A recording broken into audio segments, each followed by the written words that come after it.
I missed the Eclipse for this show, and I'm gonna be honest, straight worth it, because it's like, you can't beat Spice Wolf. It's a timeless classic. Eclipse, get that out of here. Spice Wolf Remake, that is staying true to the light novel and original source, I'll take that any day of the week. So, with that aside, Spice and Wolf, man, I'm still trying to wrap my head around the fact that I'm actually getting a Spice and Wolf anime. It is still sitting in. Even after a week since the first episode aired, I'm still in shock. Like, absolute state of shock to just see these VAs reprise their roles, voicing Holo and Lawrence once again, and seeing this journey kick off between these two characters in some of the best moments I've ever seen, like, in the original anime, but also just some of the best chemistry I've seen between two characters. Like, I love Holo and Lawrence's chemistry, and this episode just does such a fantastic, phenomenal, even, job at doing that. And honestly, man, I'm so happy. Like, I cannot express my happiness properly with words. All I can say is that I have not felt this happy for a new anime in a very long time. It is so amazing being able to talk about just my childhood. It is a childhood series. It's kind of like talking about a new episode of Dragon Ball, so to speak. That's how I feel as well with Spice and Wolf, is that it's my childhood. I grew up with it. It was something that really blew me away, and honestly, just seeing the way the story is done, it has aged so considerably well, and I was kind of worried. I want to be honest with you. I was a little bit worried about the aging of Spice and Wolf because, the series is, to be completely blunt, it's old. Like, the light novel's old, the original anime's old, and I didn't know if, like, maybe it could hold up in a new anime setting, like, retain the quality that it once had, and seeing it do that with episode 2, honestly, I'm very happy about it. Like, I have legitimately no complaints. Like, it's properly following the original source, like, just FYI to anime onlys.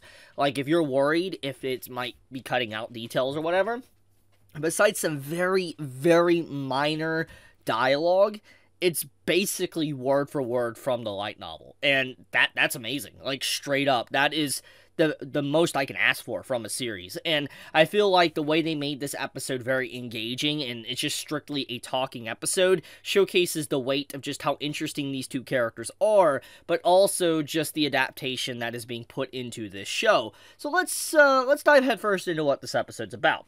So, for the most part, people coming into this series blind and not really knowing what to expect with Spice and Wolf, I feel like are going to be a little bit shocked, because, like, I've definitely seen it in the past week. There's been a lot more conversation around Spice and Wolf, and definitely people have been coming out of the woodworks that were longtime fans, just basically a quiet community, coming out and saying, like, yeah, Spice Wolf is incredible, and it's always had this cult-like following.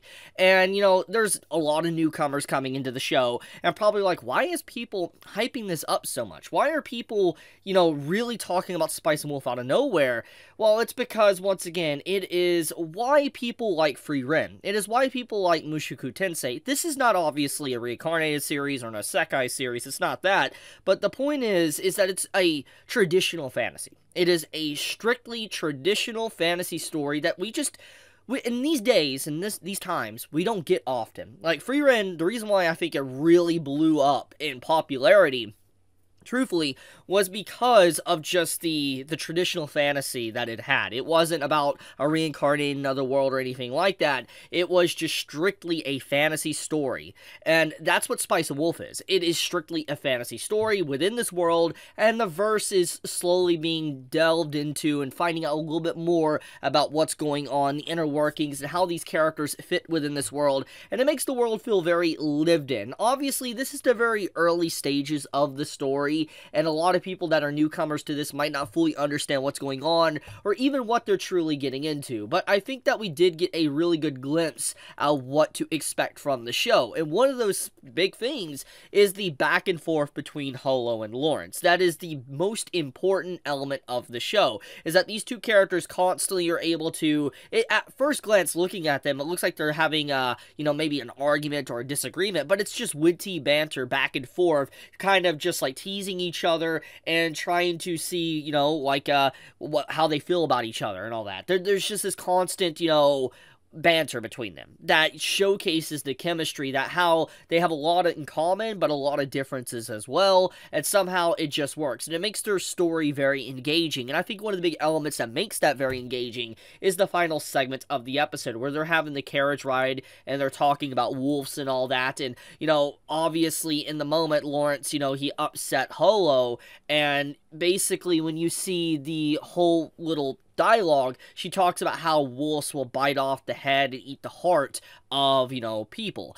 And it scares Lawrence because he had a run-in with wolves 8 times, and he got to see what is showcased, or it's hinted at, that some of his fellow colleagues and merchants died thanks to wolves. So he's a little bit traumatized. He's scared of wolves, so to speak, which makes his interaction with Holo in the first episode, when she showed her true form, why he was so scared is because, imagine this very giant wolf that is like a deity. It would be pretty horrifying. So it makes a lot of sense why, he was a little bit spooked. And all things considered, though, I do think that, him having that trauma with wolves, and then Holo hinting at everything and trying to be a little bit more open about herself and saying that, yeah, I also have had a lot of run-ins with humans. It basically says that they both have run-ins with each other's, individual kind, and they, have issues. They've been terrified or scared, etc., lost something. So it makes their story engaging because it's very unlikely for them to be able to maybe become friends, but somehow they are. And there's a lot of trust and respect for each other, especially with these moments that's going on. And also the dialogue shows maturity. Something that you don't often see within stories is that these two characters are clearly mature. They're not kids. Now, obviously, in Holo's eyes towards Lawrence looks like a kid to her because, he's a human. He's like only lived 30-40 years.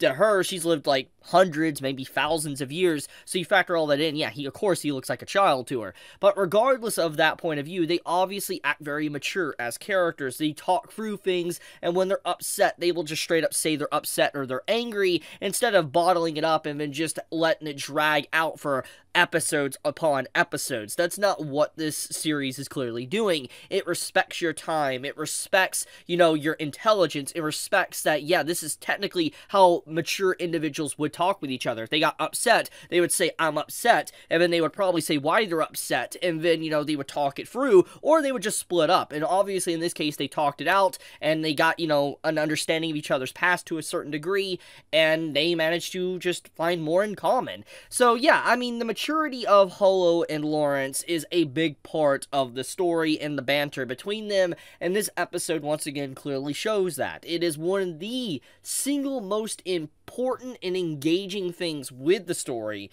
and why people fell in love with it, why I fell in love with it, and why it has such a cult following.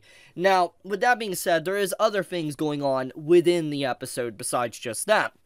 You have this whole little deal here with this merchant that seems to be a little bit shady. He's wanting to sell silver coins and mark them up, so to speak, because there's going to be a price change. And let's get a little bit into that. Now, I'm not someone that has studied economics or has a degree in that type of stuff, but basically what the episode is trying to say is that you have this currency, these silver coins that are currently, let's say, worth $1, and they're going to be minting these coins with more silver in them very soon, but they're not going to be upping the price whatsoever. However, if they try to exchange these silver coins to other countries for a different currency, obviously the coin is going to be worth a lot more. So what was once maybe worth $1 for one silver coin is now maybe worth $2 in one silver coin. So it's basically economics, just basic economics, and that's what's going on, is Lawrence is a merchant, he's trying to make money, and he's trying to just eventually achieve whatever his dream actually is, his main goal, so to speak, and that's just how he's lived his life.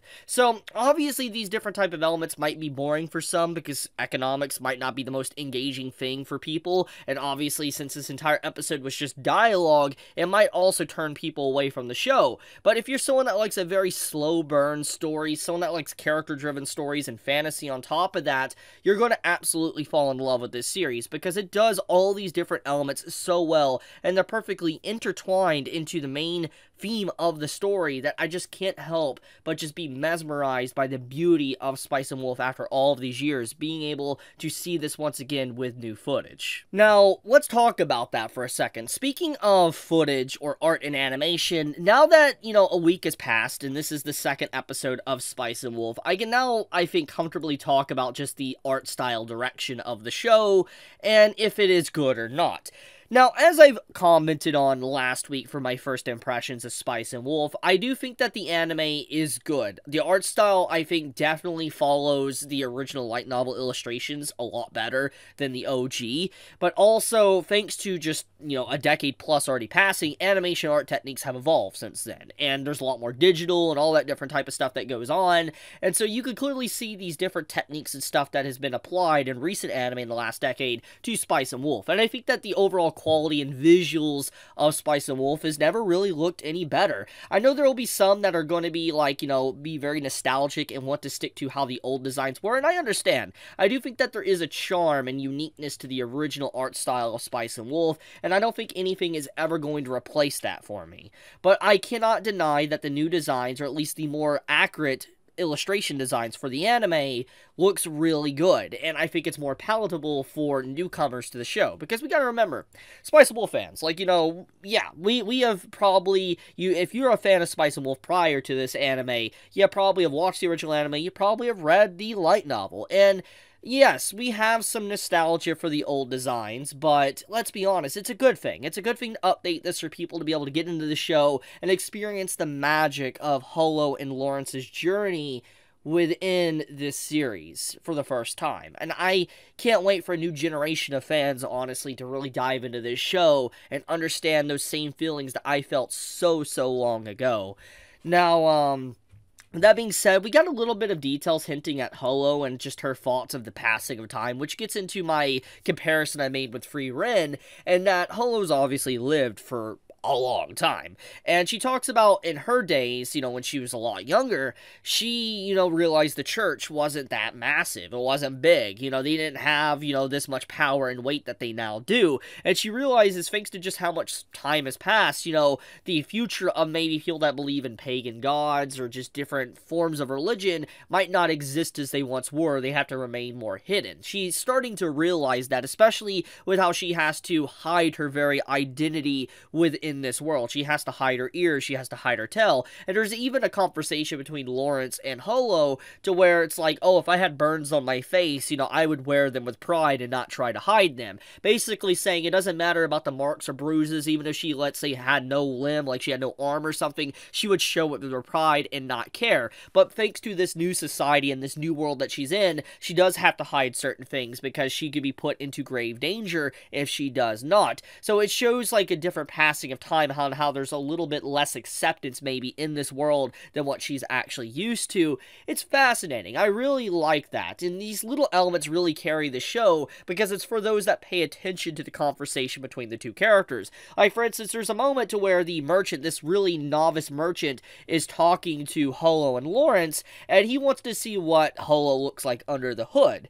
And she says, why would you want to remove my hood when the illusion of the hood being still on me is just so much better? And I think that this is an interesting one. It is a technique that I think a lot of people understand, is the illusion of clothing or something on someone and not knowing what they fully look like. You can leave your imagination to wonder. For instance, if you never see their face, you never see truly what they look like underneath the clothing, you can imagine that there might be a supermodel or something. You get my point. You can imagine all these things in your head, and that would be your illusion. And, until it's proven otherwise with your own eyes, you can believe that. And that's what Holo is saying, was why would you want to remove the illusion and have something that disappoints you?